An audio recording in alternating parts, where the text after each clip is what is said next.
हो, prime minister हो या जो भी राजा हो, अपनी प्रजा के लिए उसके विकास उसका सबसे बड़ा एजेंडा है।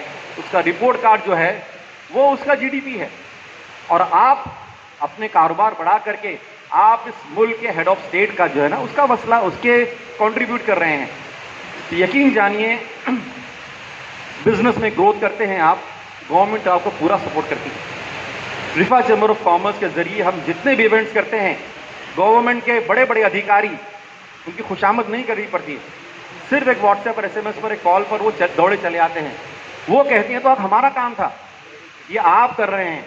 एक मुसलमानों में माइंडसेट बना हुआ है, हुकूमत हमारा सपोर्ट नहीं करती। अब वो चाह रहे हैं कि यार मुसलमान जो है वो कारोबार करें, आगे बढ़ें, इस मुल्क का मसला हल करें। तो ये जो है रिफा एक अच्छा चैनल बन चुका है उसके लिए, एक डेवलपमेंट के लिए। तो रिफा चैम्बर ऑफ कॉमर्स के जरिए हम गवर्नमेंट की सारी स्कीम, सारी फैसिलिटीज़, वो चीज़ हम चाहते हैं आप तक फराहम हों। क्योंकि अच्छा ये पहले दिमाग से निकाल दें, आप जब बिजनेस ग्रो कर रहे हैं, गवर्नमेंट कोई भी आइडियोलॉजी की हो, आपसे कितने ही इख्तलाफ करती हो, आपको इग्नोर नहीं कर सकती। छोटी सी एग्जांपल आप ले लीजिए, इस हिंदुस्तान का सबसे ज्यादा तासुब वाला स्टेट, अगर मैं पूछूं आपको जवाब देने में जरा भी वक्त नहीं लगेगा, यूपी है। लेकिन उसी यूपी के अंदर लखनऊ में दुबई से यूसुफ अली आके वहां पर लुलु मॉल शुरू करता है। 3000 करोड़ इन्वेस्टमेंट करके लुलु मॉल शुरू किया उसने। कोई रुकावट नहीं होती यार मुसलमानों के यहां लखनऊ में आपका मॉल खोलने नहीं देंगे, नहीं। उसकी उद्घाटन में उसका रिबन कौन काटता है? योगी जी आके रिबन काटते हैं और कहते हैं और आओ ऐसा। तो आप उस मुल्क में जो है ना, कहीं पर कोई रुकावट नहीं है, आप इस मुल्क को डेवलप करिए। तो सबसे पहले ये थॉट प्रोसेस अपने जहन से निकाल दें कि इस बिजनेस में हमको किनारे किया जा रहा है।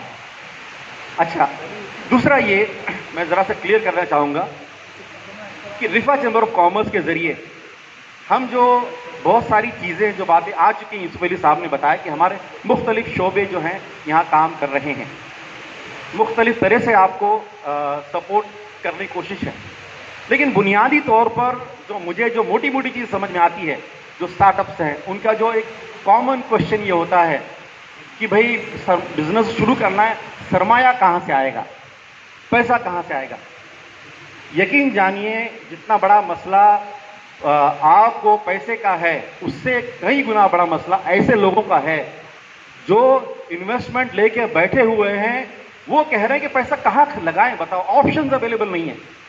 तो यकीन जानिए इस मिल्लत के पास जितना अनयूज्ड फंड्स हमारे मिल्लत के पास है, किसी के पास नहीं।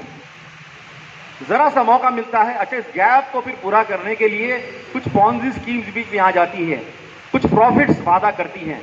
मैं नाम लेने की जरूरत, यहाँ पे हैदराबाद शहर में बहुत सारे पॉन्जी स्कीम्स आई, उसी सेगमेंट को टारगेट किया जो पैसा लेके बैठे इन्वेस्टमेंट करना चाहते हैं, रिटर्न बड़े बड़े रिटर्न दे के पैसा डुबा के जेल में बैठे हुए हैं। तो मसला उनका नहीं है, मसला हमारा है कि हमने जेन्युइन ऑप्शंस नहीं क्रिएट किए लोगों के लिए।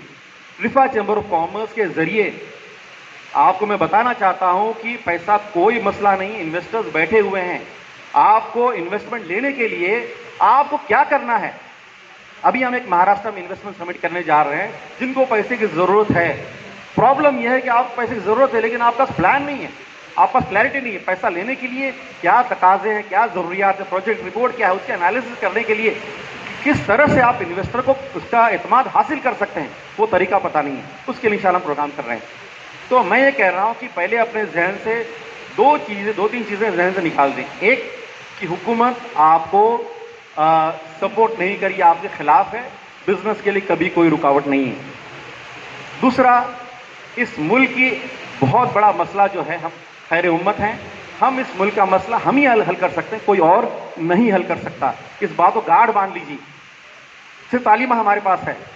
अगर ये अंग्रेजों से पहले का जो मुगल का जो दौर रहा है, आप गूगल कर लीजिए the GDP of India in the Mughal era, उनके सारे खुराफात के बावजूद इस मुल्क को असल विकास जो दिया था मुसलमानों ने, हमने दिया था। जो जीडीपी था, जो सबसे कंजर्वेटिव जो आता है वो 25% है और पीक पर 33%, 25 से 33% का जीडीपी हमने इस मुल्क को दिया था। ऐसे ही नहीं इस मुल्क को सोने की चिड़िया कहा जाता था, सारी यूरोप वाले यहाँ भागे, ईस्ट इंडिया कंपनी ऐसे ही नहीं आ गई थी। हमने उस मुल्क को उस उरूज तक पहुंचाया था। और हमको पता है अंग्रेज जब यहाँ से गए हैं तो जीडीपी पूरा चूस के सारे यहाँ के इंडस्ट्रीज खत्म करके यहाँ के अपने इंडस्ट्रियल रिव्यू अपने कपड़े ला के यहाँ से कॉटन लेके जाना, अपने वहाँ पर मैनचेस्टर में वहाँ कपड़े बनाना और यहाँ ला के सिर्फ मंडी बना के रख दिया था। यहाँ पर डेवलपमेंट पूरा खत्म कर दिया और जब यहाँ से गए हैं तो 4 के नीचे ला के GDP छोड़ के गए हैं। तो यकीन जानिए कि इस मुल्क को हम ही ने उस उरूज पर लाके इकोनॉमिक पूरे अपना मसला नहीं, हमने पूरी इंसानियत का मसला हमने सोने की चिड़िया बनाया था और आगे भी अगर बनाएंगे तो हम ही बना सकते हैं और कोई नहीं कर सकता। इस बात को आप गांठ बांध लीजिए। उसके बाद एक मैंने आपके सामने जैसे मैंने बताया था कि हमको जो गिल्टी कॉन्शियस के साथ हम काम करते हैं ना कि ये दीन का हिस्सा नहीं है। हर दौर में अल्लाह ताला ने कुरान की आयत हम गुज़रते कभी उस पर नहीं उतारे कि हालात के तो बहुत रिलेवेंट। मैंने सूरत कसस को मैं आपके सामने दोहराऊंगा।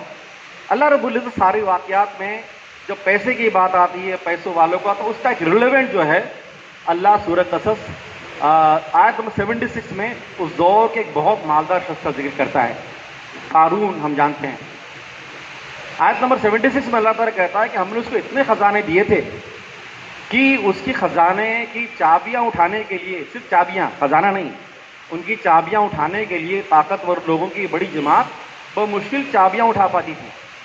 जस्ट अल्लाह रब्बुल इज़्ज़त आपको विजुअलाइज कर रहा कितने खजाना हमने दिया था। वो आयत खत्म होती है, आयत नंबर 71 शुरू होती है। अब उस कॉन्टेक्स्ट में हमारे लिए जो पैसे वाले, जो कारोबारी हैं, पैसे वाले हैं, जिनको अहले सरबत कहते हैं, उनके लिए उस कॉन्टेक्स्ट में 4 पॉइंट की हिदायत दे रहा है अल्लाह ताला। हमको क्या करना चाहिए? सबसे पहले पॉइंट नंबर 1 अल्लाह ताला कहता है वब्तगू फीमा आताकल्लाहु दारुल आखिरा।